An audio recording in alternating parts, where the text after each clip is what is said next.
কলকাতায় আবাসিক হোটেলে আগুনে ৫ বাংলাদেশি সহ নিহত ৯। অগ্নি নিরাপত্তায় ঘাটতির অভিযোগ। জিএসসি কি করে পারমিশন দিল, কারেন্ট দিল কি করে, ফায়ার লাইসেন্স কি করে পেল, এগুলো দেখার বিষয়। মরদেহ দ্রুত দেশে ফিরিয়ে আনবে সরকার। মরদেহগুলো আমরা যেন বাংলাদেশে ফিরিয়ে আনতে পারি, সে কাজটা আমাদের কলকাতার মিশন সে কাজটা করছে। কুষ্টিয়ায় শোকের মাতম। কাল রাষ্ট্রপতির নির্বাচনের ভোট গ্রহণ, গণতান্ত্রিক বিকাশে মাইল ফলক বলছেন রাষ্ট্রবিজ্ঞানীরা। রেজাল্ট কি হবে সেটি তো আগে চিন্তা করার বিষয় না, কারণ গণতন্ত্রের চর্চাটা এখানে খুব গুরুত্বপূর্ণ। শপথ শুক্রবার সন্ধ্যায়।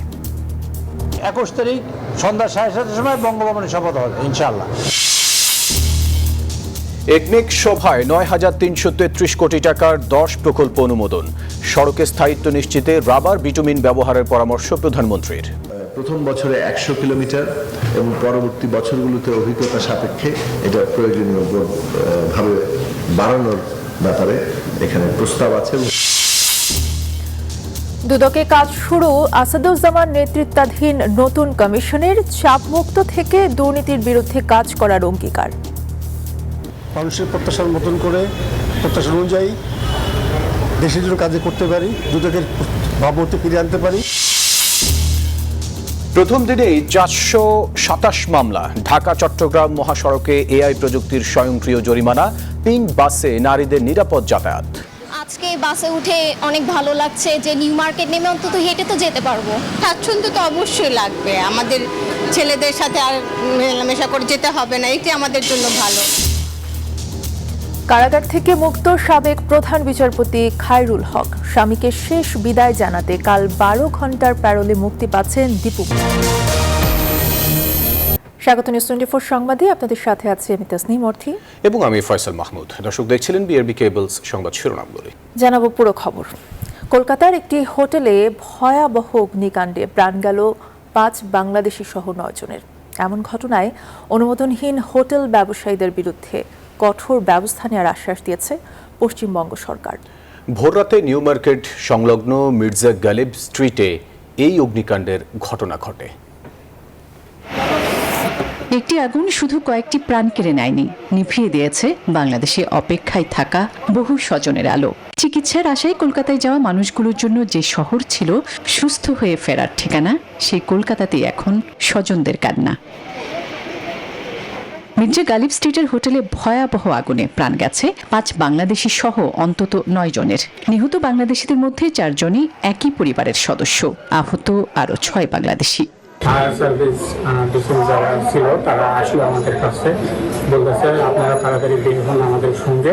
দেখলাম যে চিল্লাচিল্লি করছে, এইখানে দরজা খুলে বাড়াবাড়ি চিকিৎসার জন্য কলকাতায় যাওয়া বাংলাদেশিদের বড় একটি অংশ থাকেন নিউ মার্কেট ও আশেপাশের স্বল্প মূল্যের হোটেলে। ৫ তলা ভবনের প্রতিটি তলায় ছিল ভিন্ন নামে একাধিক হোটেল। দুর্ঘটনার কবলে পড়া হোটেলটি কলকাতার ফায়ার সার্ভিসের সদর দপ্তরের একেবারে পাশেই। আগুন ছড়িয়ে পড়ার পর প্রাণ বাঁচাতে হুড়োহুড়ি শুরু হয়। এই অবস্থায় অনেকের জন্য বের হওয়ার পথ হয়ে ওঠে মৃত্যুফাঁদ। লাইসেন্স ও সুরক্ষা ছাড়পত্র ছাড়া চলা অবৈধ হোটেলগুলোর বিরুদ্ধে কঠোর ব্যবস্থা নেওয়ার কথা জানিয়েছে পশ্চিমবঙ্গ সরকার। যে সমস্ত বাড়িতে এই ধরনের গেস্ট হাউস যারা চালাচ্ছে তারা সমস্ত কিছু যে ধরনের সমস্ত পারমিশন লাইসেন্সের দরকার হয় সেগুলো আছে কিনা সেগুলো দেখা হবে, তাদের অ্যারেস্ট করা হবে এবং আইন অনুযায়ী তাদের বিরুদ্ধে ব্যবস্থা নেওয়া হবে। এদিকে আহত বাংলাদেশিদের দেখতে হাসপাতালে যান কলকাতার বাংলাদেশ ডেপুটি হাই কমিশনের দূতালয় প্রধান আয়েশা আক্তার। আহতদের চিকিৎসার খোঁজ নেন তিনি। আসমাতুলি, নিউজ 24। দর্শক, কলকাতার হোটেলে অগ্নিকাণ্ডের সবশেষ তথ্য জানাতে যুক্ত হচ্ছেন সহকর্মী ভাস্কর সর্দার। ভাস্কর, আপনার কাছে জানতে চাইবো যে ভয়াবহ অগ্নিকাণ্ডের ঘটনা ঘটলে এরই মধ্যে কিন্তু ৯ জনের মৃত্যুর খবর পাওয়া গেছে, যার মধ্যে কিন্তু ৫ জনই বাংলাদেশি। জানতে চাইবো যে এই ঘটনার পর প্রশাসনের পক্ষ থেকে কোনো ব্যবস্থা নেওয়া হয়েছে কিনা এবং স্থানীয়রা যারা রয়েছেন তারা কি প্রতিক্রিয়া জানিয়েছেন? ধন্যবাদ অর্থী। যেমনটা বললেন এবং এর সাথে জানিয়ে রাখি যে প্রশাসনের তরফ থেকে একটি স্পেশাল ইনভেস্টিগেশন টিম অর্থাৎ 5 সদস্যের একটি টিম তৈরি করা হচ্ছে। সেই টিমের মাধ্যমে কিন্তু একটা তদন্ত তৈরি করা হচ্ছে। তদন্ত থেকে কিন্তু জানতে পারছি কিছুটা পরিবর্তন হতে চলেছে, অর্থাৎ যেটা আমরা জেনেছি সকাল থেকে যে 9 জনের মৃত্যু হয়েছে এর মধ্যে 8 জন বাংলাদেশি, 1 জন ভারতীয়। সেই সিটের সূত্র বলছে কিন্তু 2 জন ভারতীয়, অর্থাৎ একজন শিলিগুড়ির বাসিন্দা সন্দীপ পাসওয়ান, অপরজন হলো সামথিং নারায়ণ, তিনি শিলিগুড়ির বাসিন্দা, আর বাকি 7 জন হলো বাংলাদেশি। তার মধ্যে 5 জনের আইডেন্টিটি করা গেছে, এর মধ্যে 4 জন তিনি কুষ্টিয়ার বাসিন্দা, একজন সাভারের বাসিন্দা, বাকি 2 জনের এখনো ময়নাতদন্তে পেন্ডিং আছে। ফলে 7 জনই কিন্তু বাংলাদেশি, এর বেশি বাড়ছে না, এটুকু বলা যেতে পারে। অপরদিকে কিন্তু বলে রাখি এরকম একটি ঘটনার পর প্রশাসনে কিন্তু টনক নড়েছে। তারা কিন্তু কলকাতার যে মার্কেট স্ট্রিটে যে হোটেল, সেই প্রতিটা হোটেলের ঘুরে ঘুরে তারা দেখছে কোথায় অগ্নি নির্বাপন ব্যবস্থা ঠিকঠাক আছে। কেন আগামী দিনে তারা জানেন যে যেহেতু এখানে ভিসা চালু হয়ে গেছে, বাংলাদেশের সংখ্যা আস্তে আস্তে বাড়তে পারে। ফলে এরকম ঘটনা যাতে দ্বিতীয়বার না ঘটে, এইখানকার যে market street welfare society committee তারাও একটা মিটিং এ বসতে চলেছে আগামীকাল, যে গত 25 বছর ধরে বাংলাদেশিরা এই মার্কেট স্ট্রিটে আসে, এরকম ঘটনা একটি এই যেন প্রথম এবং এই যেন শেষ হয়। এই অগ্নি নির্বাপন ব্যবস্থা যেন প্রতিটা হোটেলে থাকে, লিফটে যেন থাকে, এরকম সমস্ত ঘটনা যেন থাকে, যাতে আগামী দিনে কোনো বাংলাদেশি বা কোনো বিদেশির যেন এরকম ভাবে বিপদের মুখে পড়তে না হয়। প্রশাসনের পাশাপাশি কিন্তু স্থানীয়রা কিন্তু জোর বেঁধে লেগেছে। এখনো পর্যন্ত সর্বশেষ তথ্য বলে রাখি, প্রথম নিউজ 24 পর্দায় বলছি যে 7 জন বাংলাদেশি 8 জন থেকে কমে 7 জন হতে চলেছে। সর্বশেষ তথ্য এটাই থাকছে কলকাতা থেকে এখনো আমার কাছে। ধন্যবাদ আপনাকে। ভাস্কর সর্দার জানাচ্ছিলেন কলকাতা থেকে। ভারতে আবাসনে অনিয়মের বলি হলো চিকিৎসা নিতে যাওয়া সাধারণ বাংলাদেশিরা। কলকাতার নিউ মার্কেটের অগ্নিকাণ্ড যেন সেই ভয়াবহ বাস্তবতারই নির্মম উদাহরণ, যেখানে আবাসিক ভবন বাণিজ্যিক কাজে ব্যবহার আর অগ্নি নিরাপত্তার ঘাটতিতে নারী শিশু সহ প্রাণ গেছে অনেকের। কলকাতার এই এলাকায় গায়ে গায়ে দাঁড়িয়ে আছে অসংখ্য বহুতল ভবন। আবাসিক ভবন হিসেবে নির্মাণ হলেও এখন ব্যবহার হচ্ছে বাণিজ্যিক কাজে। দেধারসে চলছে হোটেল ব্যবসা, অথচ নেই পর্যাপ্ত অগ্নি নিরাপত্তা ব্যবস্থা, নেই জরুরি বহির্গমন পথ। ভবন নির্মাণ ও ব্যবহারে সরকারি নিয়ম মানা হয়েছে কিনা তা নিয়েও রয়েছে প্রশ্ন। ফলে অনিয়মে গড়ে ওঠা এসব ভবনই হয়ে উঠেছে এক একটি জীবন্ত মৃত্যু ফাঁদ। ভারতের কলকাতায় গড়ে ওঠা ভবনগুলোর বেহাল পরিস্থিতির কথা স্বীকার করেছেন খোদ বিজেপির বিধায়ক অগ্নিমিত্রা পাল। ট্রেড লাইসেন্স কি করে পাইলো? জিএসসি কি করে পারমিশন দিল? কারেন্ট দিল কি করে? ফায়ার লাইসেন্স কি করে পেলো? এগুলো দেখার বিষয়। একটা টিম গঠন করছি এবং এই কেএমসি এবং প্যান বেঙ্গল এই ধরনের হোটেল যারা চালাচ্ছেন ইলিগালি তারা বন্ধ করে দিন, নয়তো আমরা গিয়ে বন্ধ করব। এর মধ্যেই ভবন অব্যবস্থাপনার বলি হয়েছেন ভারতে চিকিৎসা নিতে যাওয়া বাংলাদেশি নাগরিকেরা। নিউ মার্কেটের মির্জা গালিব স্ট্রিটের একটি বহুতল ভবনের হোটেল রুমে ঘুমন্ত অবস্থায় প্রাণ গেছে তাদের। অভিযোগ উঠেছে সরকারি অনুমোদন ও বিধিনিষেধের তোয়াক্কা না করে আবাসিক ভবনকে বাণিজ্যিক কাজে ব্যবহারের কারণেই ঘটেছে এমন ঘটনা। এখানে এই ধরনের ঘটনা ঘটছে, সুতরাং এই ধরনের ঘটনার ব্যাপারে একেবারেই আমরা একেবারে জিরো টলারেন্স। শুধু একটি ভবন নয়, নিউ মার্কেট এলাকায় এমন একাধিক ভবনেই নেই পর্যাপ্ত নিরাপত্তা সরঞ্জাম। এতে নিয়ম না মেনে আবাসিক ভবনের বাণিজ্যিক ব্যবহার, অগ্নি নিরাপত্তায় ঘাটতি আর কর্তৃপক্ষের নজরদারির অভাব, সব মিলিয়ে আগুনের সামান্য স্ফুলিঙ্গই যেন কেড়ে নিতে পারে বহু প্রাণ।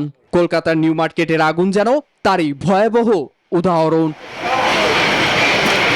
নীরব দাস, নিউজ 24।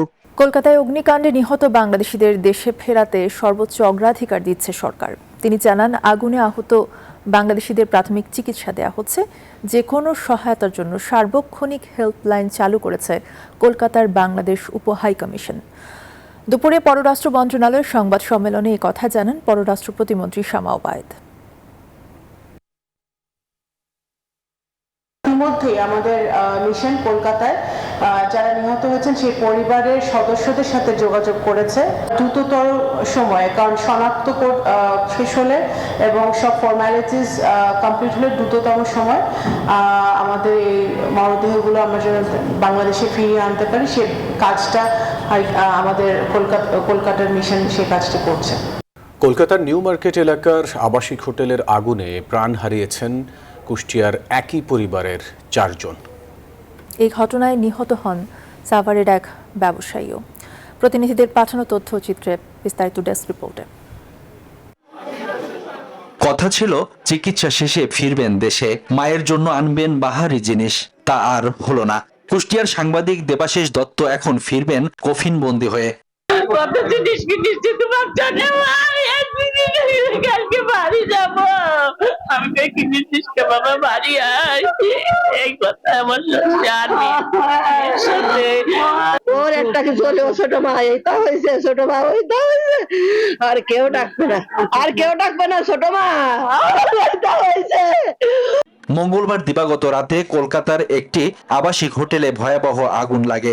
সেই আগুন দেবাশিস দত্তের সাথে কেড়ে নেয় তার স্ত্রী, 3 বছরের সন্তান আর শ্বশুরের জীবনও। জেলায় যে সাংবাদিক যারা আছি তাদের জন্য একজন ভালো সংবাদকর্মীকে আমরা হারালাম। সহকর্মী দেবাশিস দত্তের এই অকাল মৃত্যুতে আমরা সকলে যেহেতু গভীরভাবে শোকাহত। একই আগুনে মারা যান সাভারের বেগুনবাড়ি এলাকার ব্যবসায়ী আহমেদ বাবুও। তার মৃত্যুতেও এলাকায় নামে শোকের ছায়া। Desk report, news 24। এ বিষয়ে আরো খবর জানাতে কুষ্টিয়া থেকে আমাদের সাথে সরাসরি যুক্ত আছেন সহকর্মী মাহতাবউদ্দিন লালন। লালন, একই পরিবারের 4 জন নিহত হয়েছেন। পরিবারের লোকজন এবং এলাকাবাসী আসলে এই বিষয়টা নিয়ে কি বলছেন, এখনকার পরিস্থিতি একটু জানাবেন আমাদেরকে। ফয়সাল এবং অর্থী, আপনাদের দুজনকে ধন্যবাদ। আমি এখন সাংবাদিক দেবাশিস দত্ত, যিনি ভারতের কলকাতায় আবাসিক হোটেলের অগ্নিকাণ্ডের ঘটনায় মৃত্যুবরণ করেছেন এবং একই সাথে তার স্ত্রী, 3 বছরের সন্তান এবং তার শ্বশুর, অর্থাৎ একই পরিবারের 4 জনের মর্মান্তিক মৃত্যুর ঘটনা ঘটেছে। এই ঘটনা ঘটার পরে যখন খবরটি ছড়িয়েছে, তারপর থেকেই কিন্তু এই দেবাশিস দত্তের বাড়ির সামনে তার স্বজন, এলাকাবাসী, প্রতিবেশী সহ কুষ্টিয়ায় কর্মরত গণমাধ্যম কর্মীরা কিন্তু ভিড় জমিয়েছেন।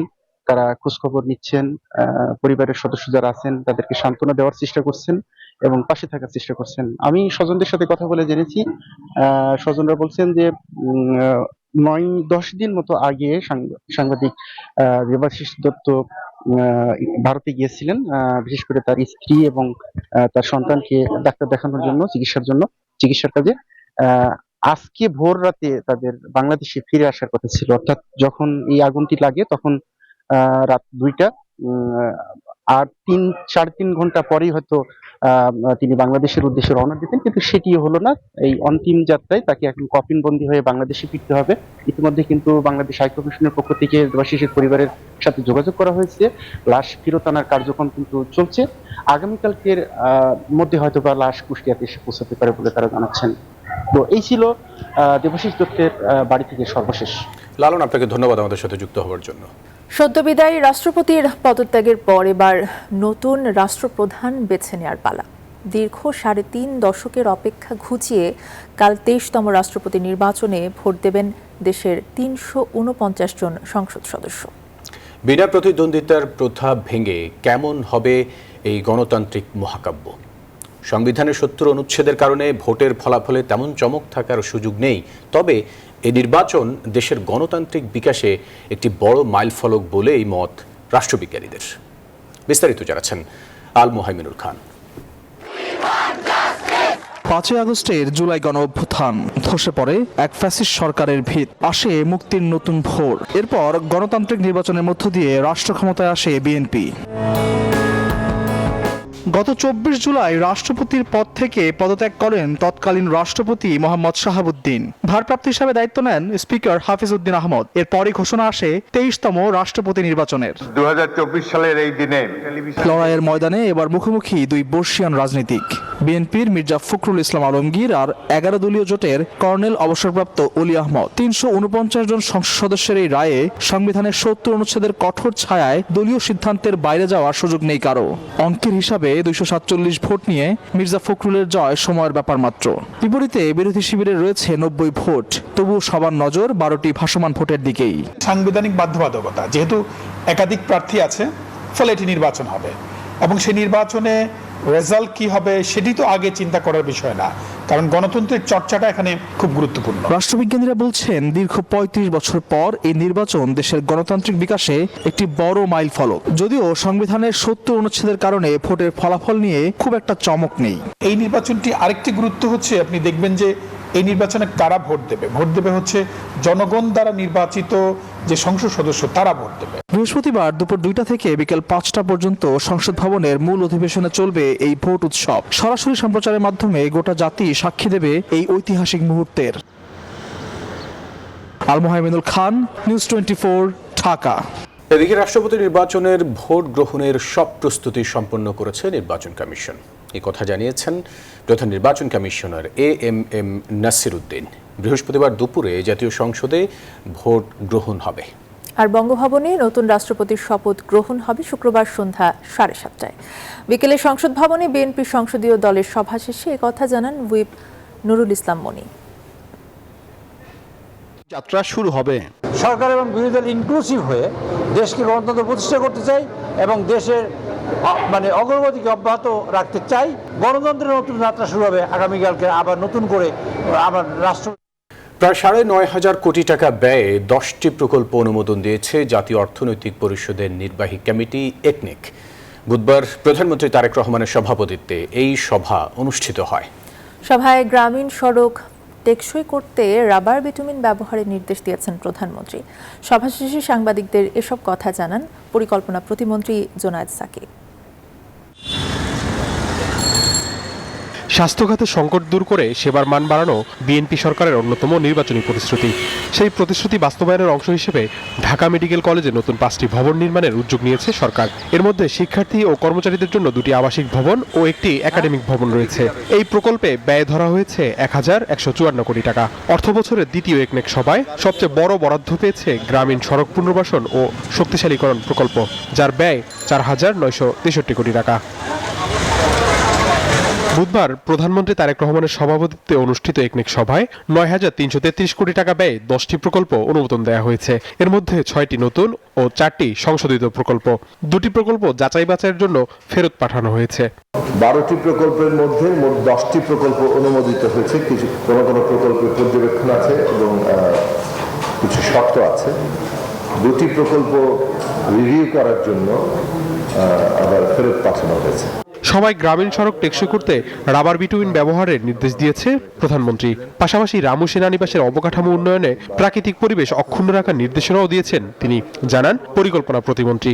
মাননীয় প্রধানমন্ত্রী এবং অন্যান্য আমাদের সদস্যবৃন্দ সকলেই বলেছেন যে যেহেতু এই রাস্তাগুলো তৈরি করা হয় এবং দ্রুতই ভেঙে যায়, সেই ক্ষেত্রে আধুনিক বিভিন্ন যে প্রযুক্তি, তার মধ্যে যেটা একটা আছে রাবার বিটুমিন ব্যবহার করা, সেটার একটা প্রস্তাব এখানে আছে।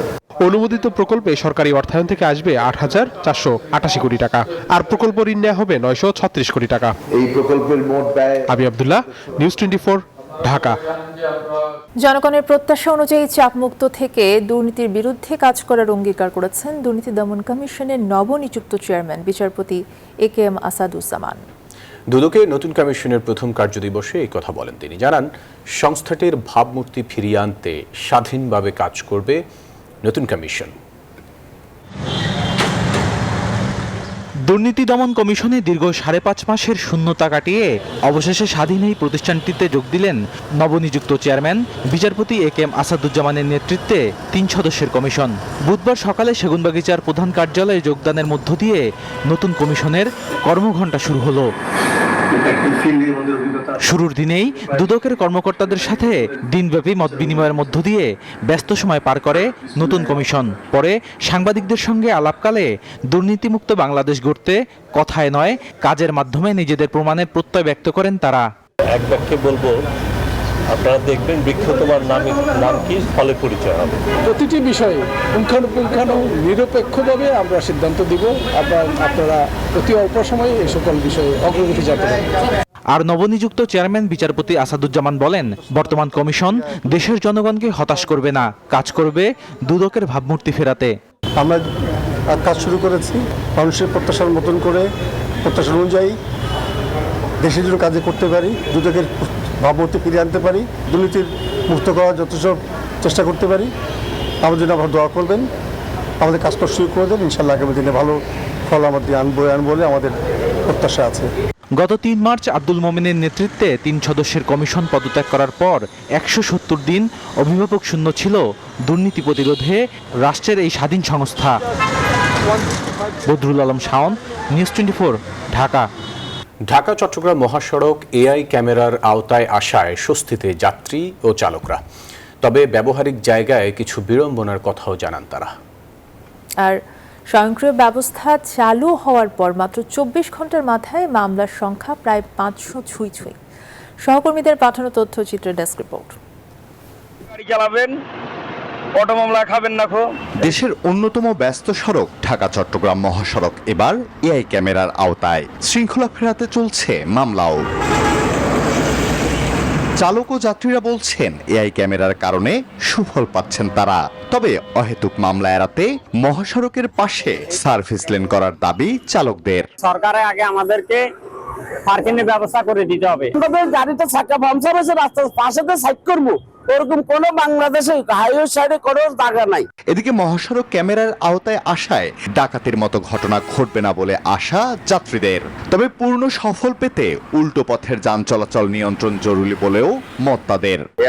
অটোমেটিক্যালি যদি তাদেরকে কন্ট্রোল করার সিস্টেম করা হয়, লোকজন এবং অন্যান্য গাড়ির জন্য অনেক সুবিধা হবে। আবার উল্টো পথে আসা যাওয়া অভ্যস্তরা দিচ্ছেন খোঁড়া যুক্তিও। কারণ আমরা ওই পাশের লোকজনরা এই পাশে বেশি ভাবে ঢুকবো, এটা একটা প্রসেস করলে আমাদের উল্টো পথে আসতে হবে। নিয়ন্ত্রণে ব্যবস্থা নেওয়ার কথা জানায় পুলিশ। ওভার স্পিড করলেই অটো ক্যামেরায় মামলা হচ্ছে এবং সেটাও অনেকটা কমে গেছে। অতিরিক্ত গতি, নির্ধারিত লেন না মানা, বিপজ্জনক ওভারটেকিং, উল্টো পথে চলাচল ও অবৈধ পার্কিং সহ বিভিন্ন ধরনের ট্রাফিক আইন লঙ্ঘন শনাক্ত হলে সঙ্গে সঙ্গে ডিজিটাল মামলা দেয়া হচ্ছে। মঙ্গলবার উদ্বোধনের পর থেকে রাত 12টা পর্যন্ত 428টি মামলা হয়েছে। Desk report, news 24।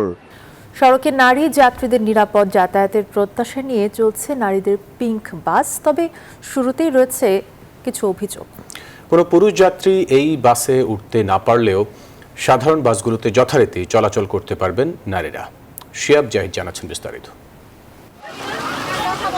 স্টিয়ারিংয়ে শক্ত হাত, চোখে আত্মবিশ্বাস, পুরুষতান্ত্রিক চেনাবৃত্ত ভেঙে ঢাকার রাজপথে নারী সারথীরা। যে পথ ছিল শঙ্কার, সেই পথেই এবার স্বস্তির ছোঁয়া। এ যেন শহরের পথে নারীর স্বাধীনতার আরেকটি নতুন অধ্যায়। সকাল 8টা 40 বাস ডিপো থেকে শুরু নারীদের পিঙ্ক বাসের যাত্রা। কেউ শিক্ষার্থী, কেউ চাকরিজীবী। স্বাচ্ছন্দ্য তো অবশ্যই লাগবে, আমাদের ছেলেদের সাথে আর মেলামেশা করে যেতে হবে না, এটি আমাদের জন্য ভালো। আজকে বাসে উঠে অনেক ভালো লাগছে যে নিউ মার্কেট নেমে অন্তত হেঁটে তো যেতে পারবো। নারীদের জন্য ভালো উদ্যোগ নিয়েছে সরকার, আমরা এই সরকারকে সাপোর্ট করি। আনন্দের সঙ্গে আছে অস্বস্তিও। ঢাকায় 10 রুটে একটি করে বাস আর পুরনো মোড়কে নতুন সেবা। প্রথম দিনেই একটি বাসে দেখা গেল ছুটে পড়েছে সিটের হাতল, ভেঙে গেছে ফ্যানও। আজকে ফার্স্ট ডে নারী ড্রাইভার, কিন্তু মনে হচ্ছে অফিসে লেট হবে। এই সময় অলরেডি আমরা পৌঁছাই যাই প্রতিদিন। তাদের আগে আরো প্র্যাকটিস করা দরকার ছিল, এখন যদি এইভাবে প্র্যাকটিস করে আমাদেরকে এত লেটে অফিসে নিয়ে যায় তাহলে তো আমাদের জন্য খুব প্রবলেম হয়ে যাচ্ছে। চালক লুৎফা ও রাবেয়া সুলতানা ট্রেনিং নিয়েছেন গাজীপুরে। চেনা পেশার বাইরে চ্যালেঞ্জিং কাজকে আনন্দের সাথেই লুফে নিয়েছেন। রাস্তা চিনতে সহযোগিতা করছেন পুরুষ চালক।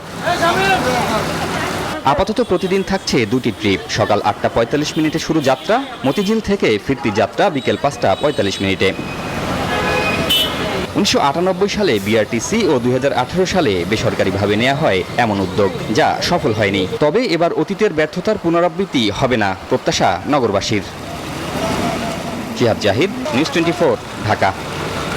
সব মামলায় জামিন পাওয়ায় কারাগার থেকে মুক্তি পেয়েছেন সাবেক প্রধান বিচারপতি ABM খায়রুল হক। বুধবার কেরানীগঞ্জের বিশেষ কারাগার থেকে মুক্তি লাভ করেন তিনি। জুলাই হত্যা, রায় জালিয়াতি সহ এখন পর্যন্ত সব মিলিয়ে খায়রুল হকের বিরুদ্ধে 9টি মামলা রয়েছে। 9টিতেই তিনি জামিন লাভ করেছেন। এর আগে এক রিট মামলার আদেশে সুনির্দিষ্ট অভিযোগ ছাড়া খায়রুল হককে নতুন করে গ্রেপ্তার না দেখাতে নির্দেশ দেন সুপ্রিম কোর্টের আপিল বিভাগ। পরে একে একে হাইকোর্ট ও আপিল বিভাগ জামিন বহাল রাখেন।